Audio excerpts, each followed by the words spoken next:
حضرت فرماتے ہیں، حضور نے فرمایا ہے، دجال کے خطرے سے آگاہ کرتے ہوئے، دجال سے بچنے کے لیے، اس کے شر سے، اس کے فتنے سے بچنے کے لیے جو طریقے حضور نے بتائے، اس میں ایک یہ ہے کہ اگر دجال کسے کہتے ہیں؟ دجال ایک کردار بھی ہے اور دجال ایک شخص بھی۔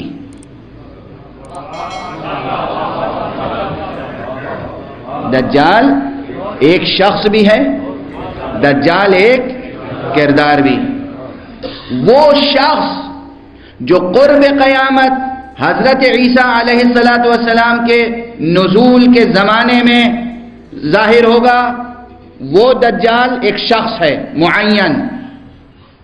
لیکن دجال ہر وہ شخص ہے جو دجل سے کام لے، جو دغل سے کام لے، جو سرکش ہو جائے، جو فریب دے، دھوکہ دے، جھوٹ بولے، وہ دجال ہے۔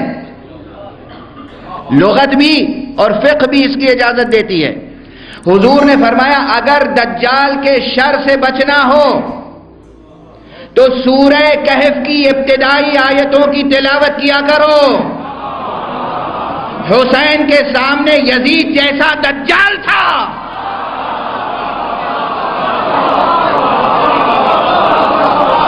جو پوری امت کے لیے دجال کی حیثیت رکھتا تھا، اس وقت فساد کا باعث تھا، فتنے کا باعث تھا، آثار اسلامی کو پامال کر رہا تھا، قرآن مجید کو پشت کے پیچھے ڈال دیا تھا، بندروں سے کھیلا کرتا تھا، شراب خواری میں مصروف تھا۔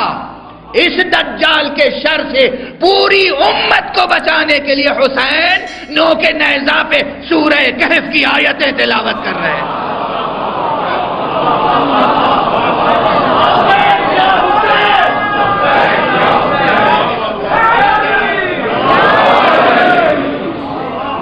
حدیث پیغمبر، حدیث پیغمبر ہے، حدیث پیغمبر ہے۔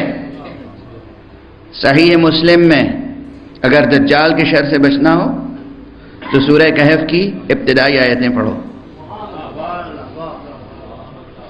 حضرت نے فرمایا ہے،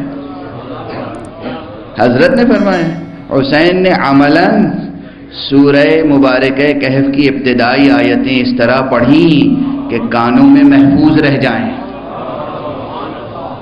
جب وہ حدیث نظر کے سامنے آئے اور حسین کی شأن تلاوت، تو مسلمان کو یاد آ جائے گا نسخہ کیمیاء۔